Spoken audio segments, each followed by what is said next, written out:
যারা এখন ৭১-এ ক্ষমার কথা বলে মন্দিরে মসজিদে গিয়ে বেহেশতের টিকিট বিক্রি করে বাংলাদেশে আগামী নির্বাচনে জয়লাভ করতে চায়, তাদের উদ্দেশ্যে প্রজন্মের ভাইরা একটা কথাই বলে দিবেন স্পষ্টভাবে, ৭১ সালের ক্ষমা আপনাদেরকে জাতি কোনোদিনও করতে পারে না।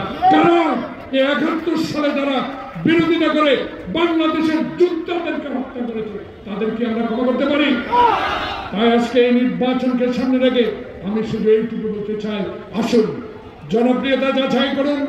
এইসব পিআর, এইসব গণভোটের বিরোধিতা করেছেন, এখন বিরোধী দলের উপনেতা চান, এই চান সেই চান, আসলে নির্বাচনে আপনারা আসবেন এটা ঠিকই, কিন্তু একটা হেয়াস করতে চান, কেয়াস করতে চান। এইটা না করে আগামীতে এই সরকারের অধীনে একটি সুষ্ঠু নির্বাচন করে আমার নেতা তারেক রহমান যেটা বলেছে, মরা মানুষের, মৃত মানুষের ভোট এই দেশে আর হবে না, 10টা হুন্ডা 20টা গুন্ডার ভোট এই দেশে আর হবে না। তাই নেতার কথা, তারেক রহমানের কথাই আমরা ভেবে আগামীতে যে মনোনয়ন আমাদের দল দেবে সেই প্রার্থীদের পক্ষে চলুন।